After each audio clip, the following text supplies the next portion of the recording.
apapun yang panjenengan rasakan saat ini, kondisi apapun yang panjenengan alami, harus selalu kita syukuri apa yang hidup adalah tetap jalani hidup ini dan melakukan yang terbaik. Apa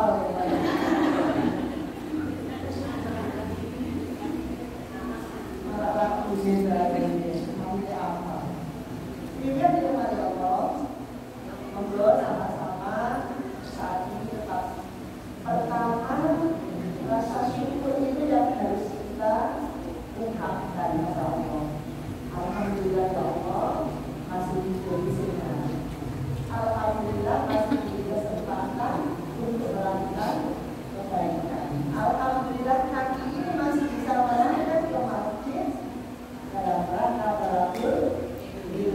Alhamdulillah kita masih bernafas. Alhamdulillah juga kita masih bisa aktif. Dokter jadi kita harus bersih loh. Hanya dari kecil-kecil tak boleh. Alhamdulillah luar biasa Allah anugerahkan semuanya pada kita sehingga pada saat ini kita bisa berbuat sehat dalam keadaan sehatnya dan kita diberi Allah kelembaran waktu menyempatkan waktu untuk hadir di majelis taklim seperti ini. Tidak semua orang bisa terpanggil.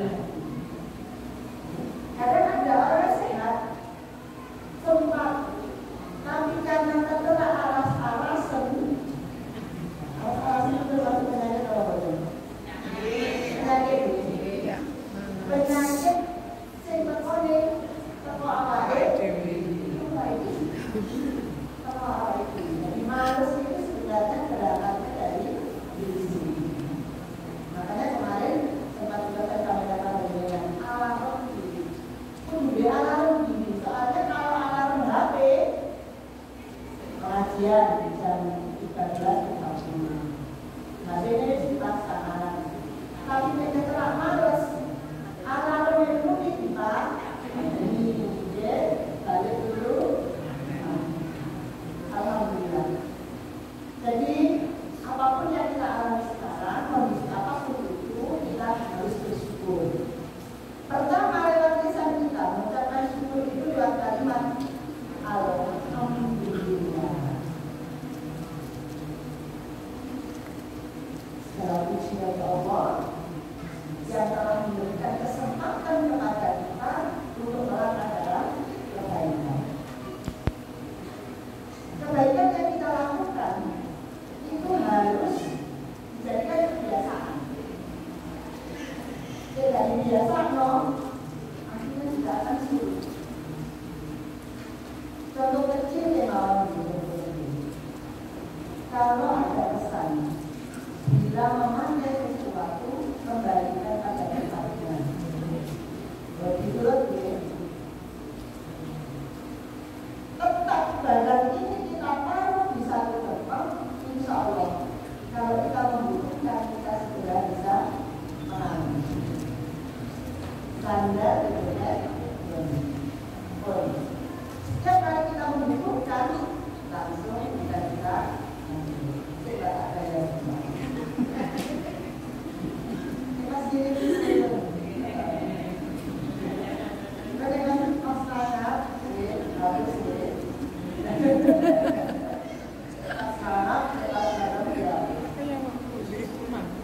jadi kalau kita meletakkan kacamata misalnya di tempat yang sudah pasti bahwa kacamata itu kita taruh di sana. Kalau kita butuh ngambilnya juga, nggak usah berpikir panjang. Ini kebiasaan, kenal sesuatu pada tempatnya. Mau kembalikan lagi pada tempat semula. Biasanya itu saya sering lupa itu apa? Berangkat kepergian, ada sesuatu yang ketinggalan. Saya sering ketinggalan itu apa? Saya sering membuat kita bingung itu apa? HP pertama. Yang disebut pertama ternyata HP. Pergi kemana pun dengan HP ketinggalan. Minum setengah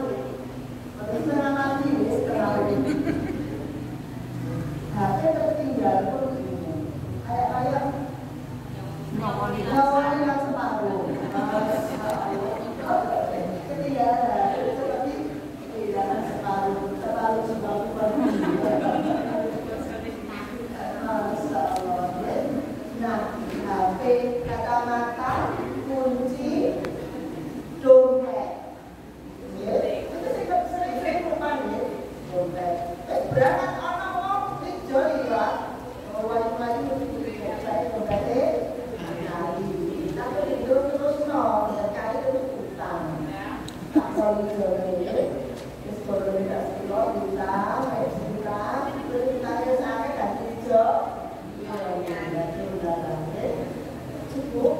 Jadi mari kita sama-sama membuat kebiasaan kebaikan ini dibiasakan. Menaruh sesuatu pada tempatnya itu kebiasaan. Sehingga kita kalau membutuhkan segera kita ambil tanpa berpikir panjang. Itu butuh kalau butuh telaten. Kembali kepada materi yang sudah kita sepakati bersama bahwa tuntunan ibadah sehari-hari yang kita lakukan mulai dari bangun tidur hingga lagi kita sudah sampai pada tatanan kehidupan berkelanjutan. Itu manusia itu makhluk sosial, tidak bisa hidup sendiri, tidak akan pernah bisa hidup sendiri. Selalu membutuhkan orang lain. Jadi kalau kita kemarin selalu mengharapkan ridho datangnya dari Allah, hablum minallahnya kita jaga, sekarang dijumpai dengan hablum minannas, berhubungan dengan orang lain, apalagi dengan tetangga. Sampai hampir saja Rasulullah SAW hampir saja mewajibkan kita membagi hak waris dengan tetangga. Hampir saja. Tapi karena tatanan Islam sudah jelas bahwa ada hak waris yang dibagikan kepada ahli waris kita, sehingga tetangga dibaginya hampir. Artinya apa? Bahwa ada hak-hak tetangga yang harus kita penuhi. Apa saja hak tetangga yang harus kita penuhi? Di antaranya adalah satu saja yang saya angkat ke permukaan. Satu dulu, kadang-kadang dari orang. Nomor 2, perbatasan tanah. Masya Allah. Perbatasan tanah itu ternyata tidak hanya berlaku untuk tetangga kita, bahkan terjadi perbatasan antar negara. Pernah kita mendengar konflik yang berkepanjangan antara Indonesia dengan Malaysia. Gara-gara batas wilayah, batas teknologi itu jadi masalah. Yang paling ringan, yang paling sering kita jumpai adalah perbatasan tanah dengan tetangga. Masya Allah. Arti dari fondasi, arti dari pagar. Ini jadi masalah. Padahal jelas di sertifikat tanah kita sudah jelas, ukurannya berapa, batasannya apa saja. Begitu menyangkut masalah perbatasan tanah, apalagi tanah persawahan, jadi tidak hanya di perumahan, tetapi di sawah. Itu kadang-kadang antar sawah kalau galengannya. Galengannya hanya bukan tanah di galengan, tanpa ada batas yang pasti. Kalau pakai, bisa digeser galengan itu bisa geser.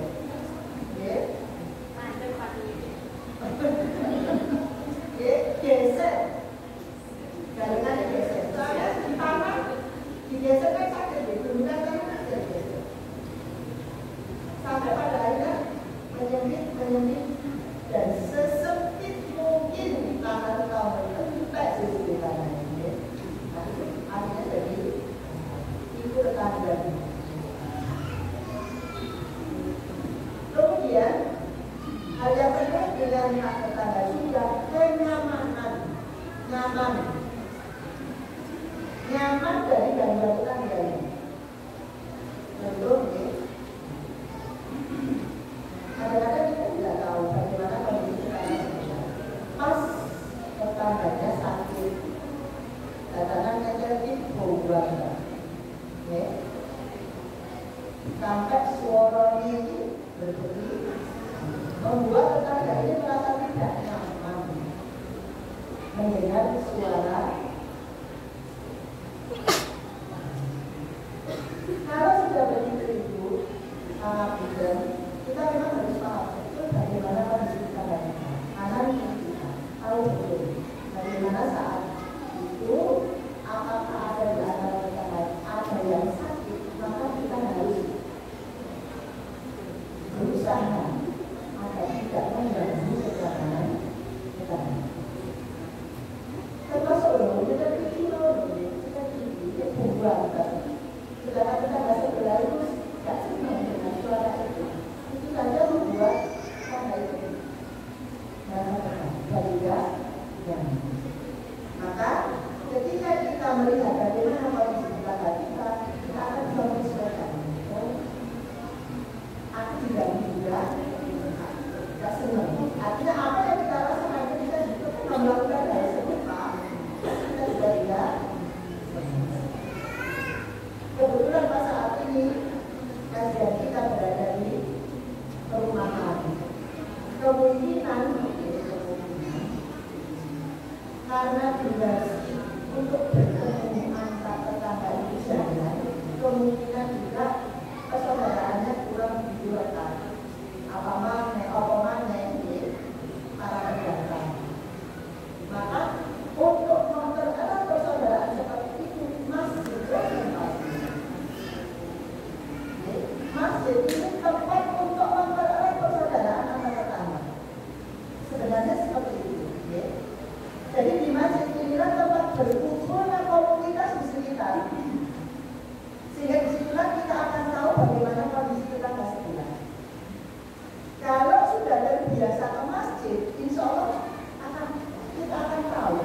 Oh, alhamdulillah tetangga kita kondisinya sehat. Karena sama-sama berada di masjid. Begitu salah satu di antara jamaah masjid ini kok tidak hadir di masjid, pasti kita bertanya, kemana ya? Yang biasanya ada di masjid, yang biasanya kita ketemu di masjid, kok tidak ada hari ini? Kalau sakit, kita pun akan segera tahu, oh beliau sedang. Maka perlu jamaah ini berupaya untuk menghubungi. Kalau sudah pergi kemudian, maka jamaah ini pula itu mendoakan mudah-mudahan pergi dengan keadaan selamat dan kembali lagi ke dalam halaman dengan Islam. Jadi saling mendoakan antar jamaah karena interaksi ini bertemu di masjid.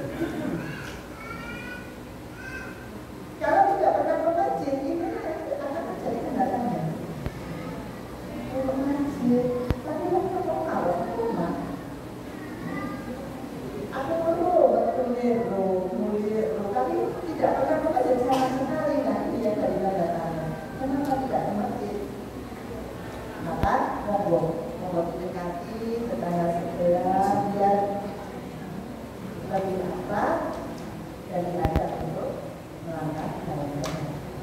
Di masjid inilah tempat kita untuk menyatukan hati, menyatukan hati.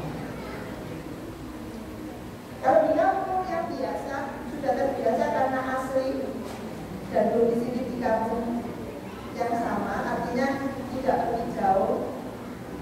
Anak itu omanya sekitar rumah ini. Itu kan sudah tahu pak ini sudah dulu. Tapi kalau pendatang mungkin adaptasinya lebih lama. Maka perlu bagi aktivis masjid untuk melakukan pemberdayaan silaturahmi dan tahu bagaimana kondisi tetangganya. Penting untuk menjaga komunikasi antar sehingga kita benar-benar bisa menciptakan lingkungan kita menjadi lingkungan yang berlibat. Ciptakan proyek berlibat di lingkungan kita. Daerah yang aman, nyaman, dan ilmu seperti inilah salah satu cara kita untuk menyatukan hati dan semangat.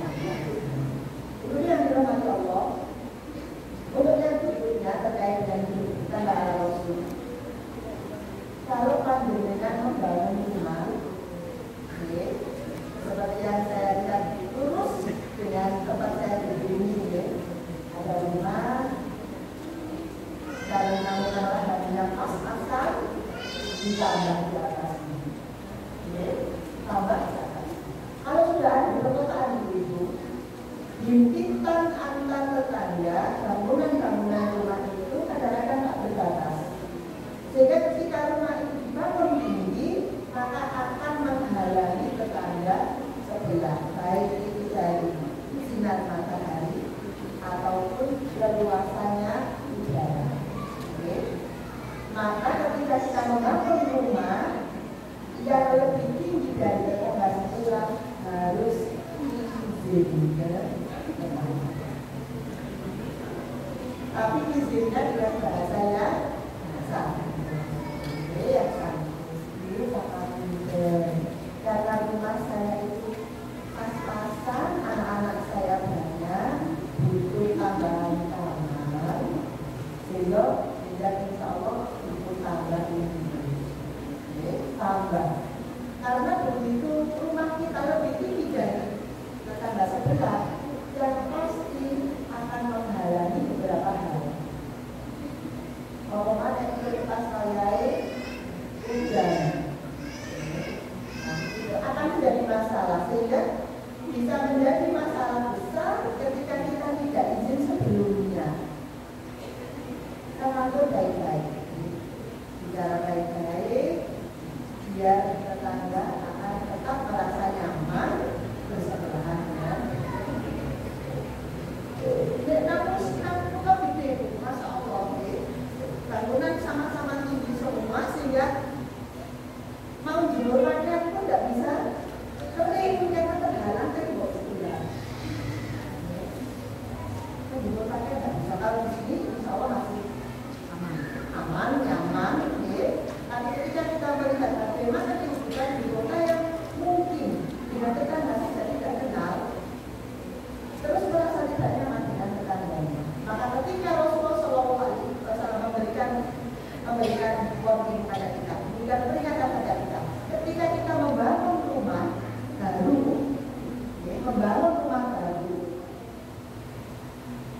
lihat dulu siapa tetangga. Tetangga itu siapa? Itu kan di sini.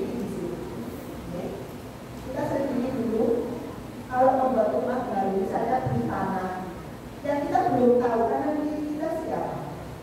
Kita sendiri dulu di mana kita akan tinggal dan siapa orang-orang yang berada di sana. Itu penting teman-teman. Apalagi bagi ibu-ibu yang kemungkinan dia masih muda, ibu masih banyak angkatan muda, yang akan membuat rumah di tempat yang baru tinggal dulu. Itu hal-hal yang harus diperhatikan karena hidup tetangga itu akan menimbulkan berbagai masalah yang mungkin jauh dari harapan kita. Pulau sebelah itu tanah kosong, sebelah kanan kiri rumah tanah kosong. Depan ada ternyata ketika sudah dibangun tanah yang kosong itu ada tukang, banyak tukang membangun, ada bangunan baru. Ketika saya tanya bapak bangun apa dulu, ini mau di toko. Dokter bilang saya, alhamdulillah. Pada waktu ketika bangunan itu sudah setengah jadi,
bersama.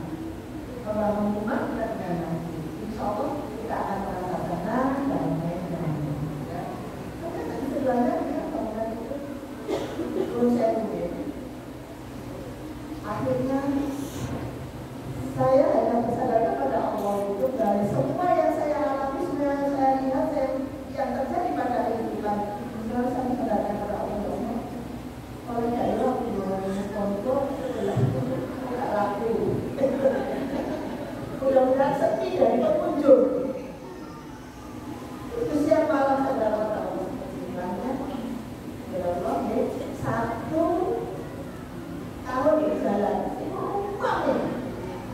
Siang malam dan musik dengar-dengar Masya Allah. Akhirnya saya juga mengambil hikmah. Kenapa anak saya terakhir itu tidak merasa hikmah dan mau pondok ketika lulus TK. Lulus TK itu tidak pondok. Jadi saya merasa mungkin diri Allah yang membuat skenario Allah yang luar biasa. Akhirnya anak saya lulus dari TK sudah mau pondok. Karena merasa tidak nyaman tadi, tidak nyaman mendengar musik yang dengar-dengar. 1 tahun berjalan, akhirnya tahun kedua mulai hidup. Dan seperti yang tadi Ibu Ketua DRA Utara menyampaikan, bisa saja doa itu saat ini belum dikabulkan Allah, tetapi Allah menunda sambil menguji kesabaran. 1 tahun itu rasanya akhirnya tertutup. Yes, jadi pagi saya masak itu sudah suara musik sudah jadi enak sampai saya nikmati sambil masak. Tapi anak saya yang masih merasa tidak nyaman dengan kondisi ini. Dan itu akhirnya hikmahnya yang besar. Akhirnya anak saya mundur lulus dari TK sudah.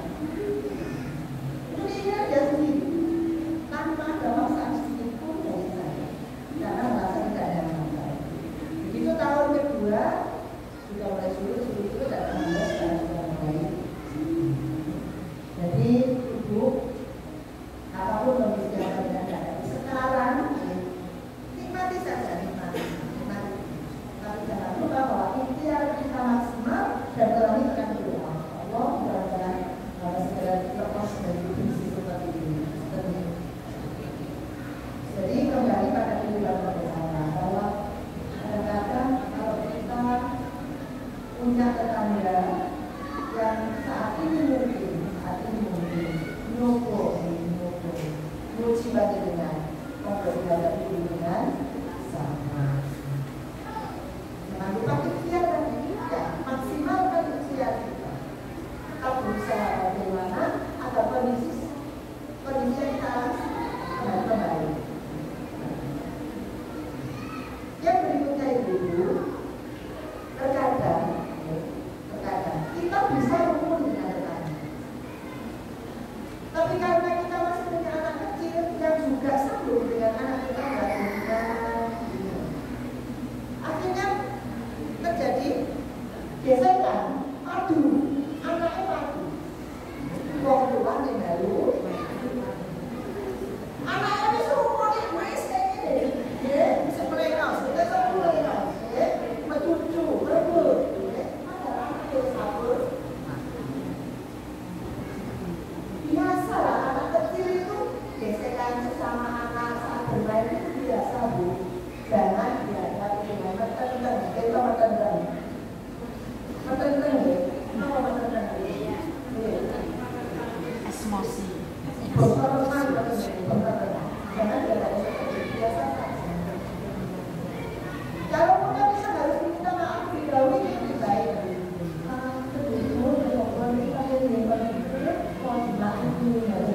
Jadi kalau anak kita meragukan sesuatu pada kita karena bentukan tadi dengan anak tetangga, jadi dimakan mentah.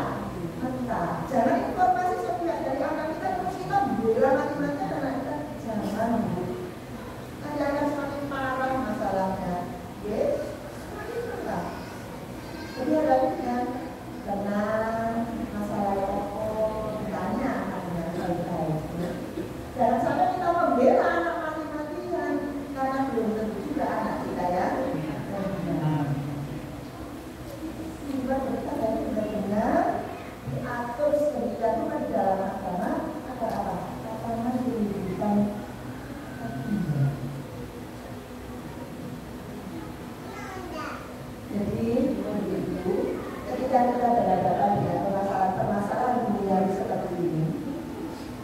kembali semua kembali pada diri kita masing-masing. Tataran keimanan dan ketakwaan kita itu teruji saat ini. Kalau kita sudah bertakwa pada Allah, yakinlah problem apapun yang kita hadapi akan ada solusinya. Wa man yattaqillaha yaj'al lahu makhraja. Sopo sing takwa nang Allah, problem apapun yang dihadapi pasti ada solusi, ada jalan. Wa yarzuqhu min haitsu la yahtasib. Tidak hanya dalam kehidupan bertetangga, dalam berorganisasi pun kita ada seperti ini. Yakin bahwa apa yang dihadapi oleh laki itu orang normal. Dan yang ngurus-ngurusan sangat enak, santai ngurus ini. Justru ketika kita hidup bersosialisasi, hidup bertetangga, sama persis dengan kehidupan berorganisasi, mengumpulkan banyak orang dengan karakter yang berbeda. Halo, pemilihan dengan teman-teman satu majelis misalnya mau menentukan warna seragam saja masalah. Di situ mencoba, itu emadon, itu emaneti. Pemilih warna seragam itu berbeda, memang keinginan kita. Kopi itu mentok seragam, seluruh mintanya coklat, seluruh mau madu. Begitu dituruti warna madu, tidak akan muncul. Itu contoh-contoh kecil saja. Menentukan sikap. Jadi seorang pemimpin dalam berorganisasi sama halnya dengan menentukan sikap kita ketika berorganisasi sama. Komunitas yang ada di sekeliling kita tentu pola pikirnya tidak beragam. Kalau malah itu bertanya, Masya Allah, kadang-kadang rumah itu ada masalah. Mohon yang ada di batas atas. Betul. Sing gue ke sebelah kanan, sing kiri menunjukkan kamu. Saya berdong kebetulan ngomong. Begitu mau ada kerja di awal ada, kita mengenai kafe. Sampai pada akhirnya ada orang-orang yang menunjukkan diriku. Ketika pohon itu ada di antara dua rumah, tentu ada pemiliknya di pohon ini. Tapi begitu pohon ini berbuah, maka semangrove nang tombol itu hanya tetangga. Jadi kalau orang oleh pelem, semangrove nang tombol itu hanya tetangga.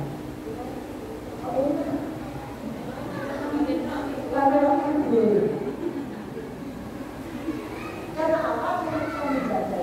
Oh, sampai tombol ini itu nyapu bumbu orang dodol memang satu meter tidak hanya jauh, tidak hanya jatuh di bawahku, tapi bisa juga jatuhnya di atap sehingga membuat rumah kita bocor, kita bisa keselip daun ini tetap bocor. Kita tidak mampu. Jadi berbaik-baik dari mana? Masya Allah. Jadi ini daun yang jatuh itu saja itu membuat tetangga kita akhirnya tidak nyaman. Masya Allah Ibu, kalau mengingat kehidupan seperti ini saya akhirnya ingat ada kisah di mana seorang ulama rumahnya itu rusun. Yang di atas itu orang Yahudi, yang di bawah itu Muslim, ulama. Ternyata rumah yang dihuni oleh Yahudi tadi itu kamar mandinya bocor. Bocor memang ke tepat di kamar ulama tadi.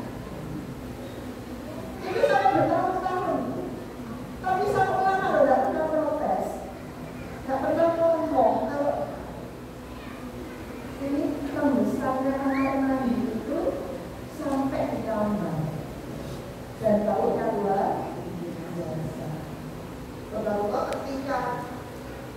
ulama tadi itu tidak, karena sakit dan memang selama bertetangga itu selalu berbuat santun, kalimatnya tidak baik, ngomong seolah menyenangkan.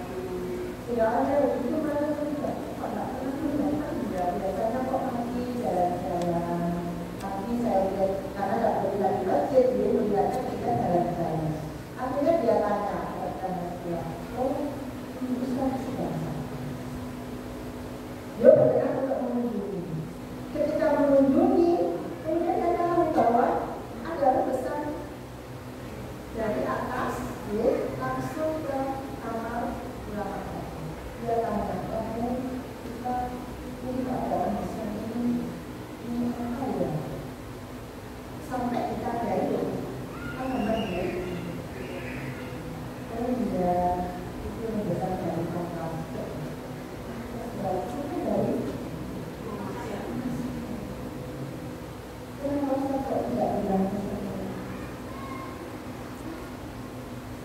Padahal itu sudah lama, berapa tahun dia pada saat itu pula dia tidak lagi, Masya Allah, orang Islam tidak bergaya. Kan itu terganggu, betul terganggu, dan bagi juga luar biasa. Maka terjadi hatinya dan langsung di depan ulama itu dia mengucapkan kalimat syahadat, menyatakan ini sebagai masuk ke jadi luar biasanya ketika kita bertetangga dengan orang non-muslim yang akhirnya bisa membuka hatinya untuk masuk ke agama kita hanya karena dia melihat begitu eloknya akhlak seorang tanpa mengeluh apapun, tanpa mengeluh. Jadi ininya orang yang tahu sendiri. Apakah kita melakukan itu? Masya Allah. Kita saja kadang-kadang tidak protes pada orang per orang, tapi protes kita pada Allah. Sering kita itu mencela Allah tanpa kita sadari. Banyak yang dilakukan apalagi kaum tidak tahu perempuan. Sering sekali kita itu mencela Allah, tapi kita tidak sadar. Apa itu? Lisan kita mengucap kalimat yang baik, tetapi kita tidak tulus mengucapkannya. Kenapa itu? Arwahnya untuk nakal sedikit, baca istighfar, tapi istighfar itu beda.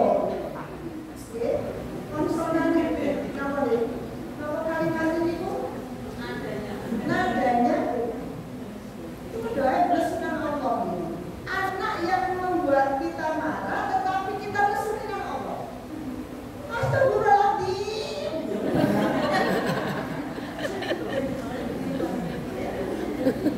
Yang kita ucapkan itu baik, tapi baik. Seolah kita itu nesu pada Allah. Istighfar tapi nadanya nada mengumpat. Itu sering itu tidak sadar. Lepas kontrol, lepas kendali. Makanya kita harus benar-benar menjaga lisan ini, jangan sampai lisan ini mengeluarkan kata-kata yang nadanya itu mengumpat. Apalagi umpatan ini pada Allah. Istighfar tapi nadanya kita betul-betul harus menjaga lisan ini. Karena apa? Karena suatu saat lisan ini akan dikunci sama Allah. Sering saya pesan pada diri saya sendiri bahwa apapun yang keluar dari lisan kita itu memang benar-benar harus terkontrol dari hati. Suatu saat nanti saya akan dikunci sama Allah, kunci. Dan yang akan bicara adalah dari tangan kita. Sekarang saja sudah terbukti. Lisan kita diam, tetapi tangan kita yang bicara. Dengan apa? Doa. Tangan kita sengaja tangan, tapi kan itu diam. Kalau dulu banyak sekali orang yang tidak percaya dengan ayat Allah ini, tidak percaya. Tapi saat nanti lisan kita akan dikunci.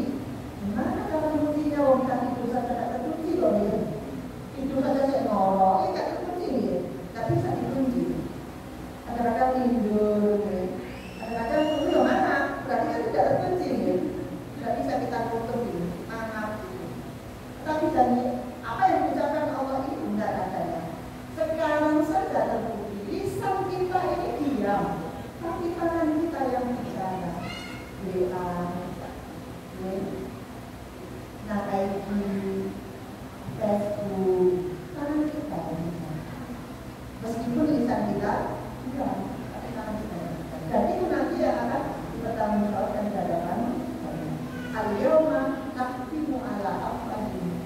Bisa tidak diubah. Al-yawma nakhtimu ala afwahihim wa tukallimuna aydihim. Dan karena juga nanti anak wa tasdaqu arjuluhum bima kanu yaksibun. Kaki kita nanti yang akan jadi saksi di hadapan Allah kemana saja kita berangkat. Lebih seringkah kaki ini melakukan kebaikan atau justru sebaliknya? Kalau saya masuk ke dalam dengan kelompok ibu, insya Allah bisa jatuh.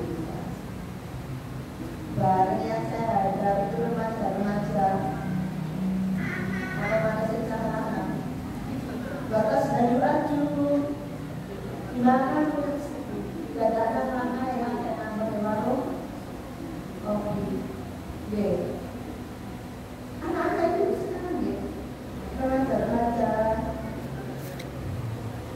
ikhlas sekarang membaca itu ada berapa, nanti saja tak pasang. Tapi kalau dia kopi, semalam suntuk itu rasanya, semalam suntuk kusuk, karena kalau kopi baik, kita tusuk banget. Setelah ternyata HP luar biasa nikmatnya kalau dibilang. Saya panjenengan kan betul di luar kita menghadapi dia. Terus kita yang saya sudah. Maka ketika kita menghadapi manfaatkan untuk apa? Narasi-narasi ya. Informasi pengajian, betul ya? Anak-anak itu bisa pulang. Memang sudah artis sekarang itu bisnis online. Kalau betul pegang HP ketika tidak di depan anak. Sekarang sudah dibutuhkan anak itu akan terjadi pada kita. Kalau kita sering-sering pegang HP di depan anak-anak, apalagi anak yang masih bawah umur, kita ini sering mereka ibu sering pegang anak itu memperdalam sama ibu aku bingung aku terus akhirnya bukan lari-lari boleh nanti pegang lari kita pegang sebuah negara. Jadi manfaatkan betul media sosial untuk siar dakwah.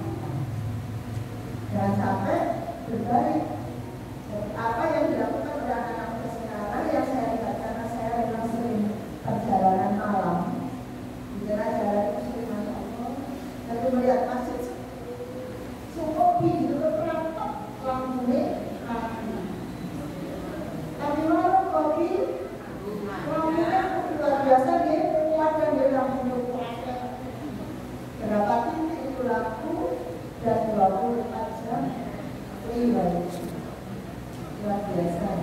Jadi sekarang kita memang dihadapkan pada kenyataan yang ada bahwa warna kopi lebih lanjut daripada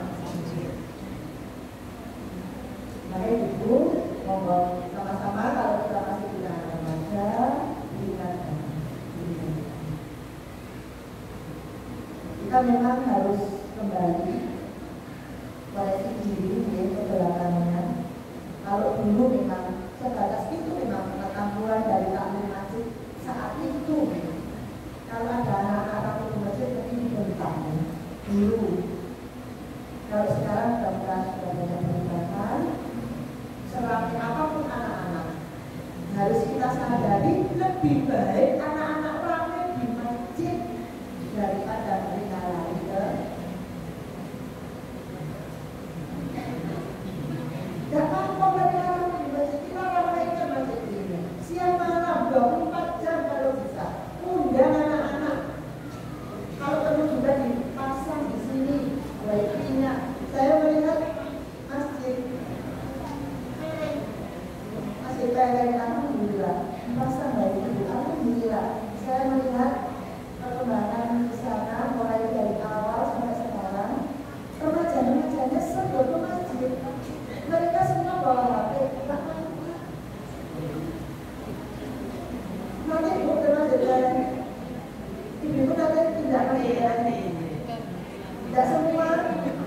anjing aja.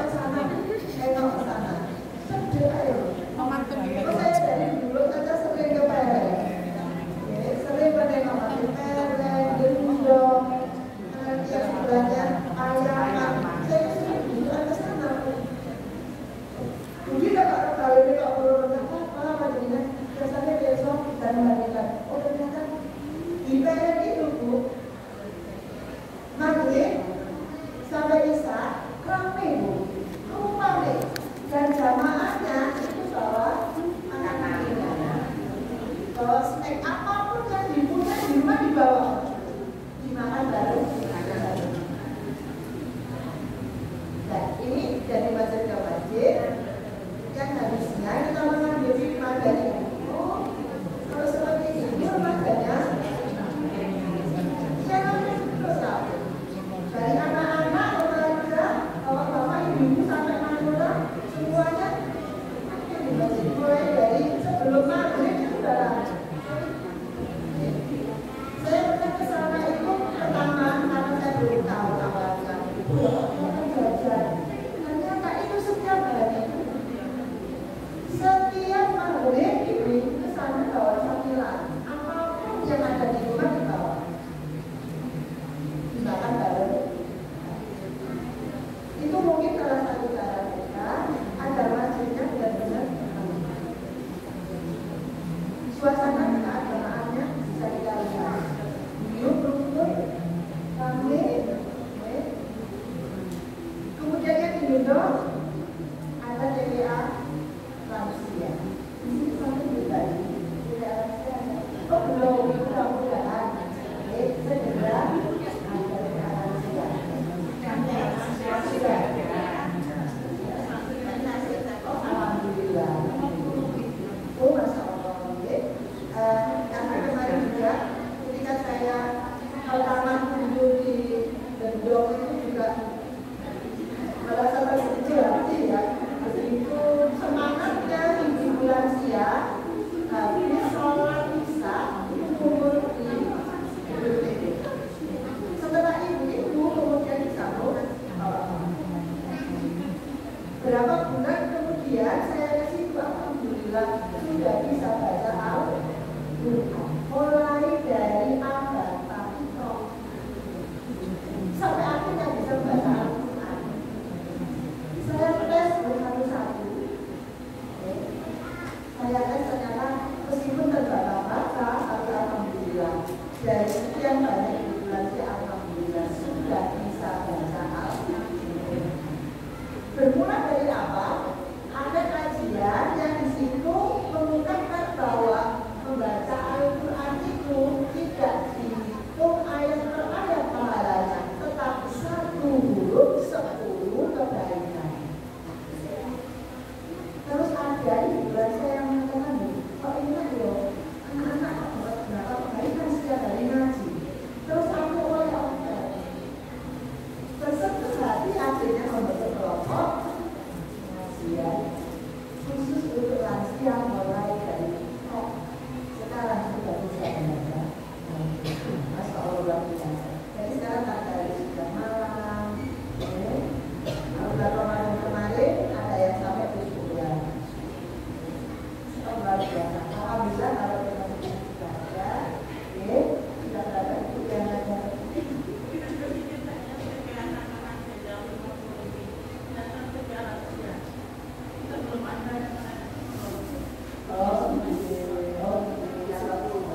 dengan sesama itu hanya berupa konsumsi makanan saja, tapi kepedulian dengan tetangga kita. Siapa saja yang belum bisa baca Al-Quran, monggo dikumpulkan, diajak bersama-sama belajar Al-Quran.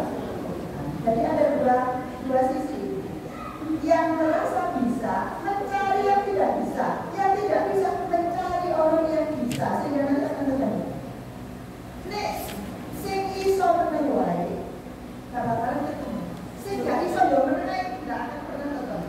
Tapi yang tidak bisa, tolong itu, yang merasa belum bisa membaca Al-Quran, cari orang yang bisa membaca Al-Quran. Yang sudah bisa membaca Al-Quran, cari mereka yang belum bisa membaca Al-Quran. Ketemu nanti. Dan satu kali itu di masa. Mudah-mudahan apa yang saya sampaikan sore hari ini benar-benar membawa manfaat, menggugah semangat kita untuk peduli pada bersama. Tidak hanya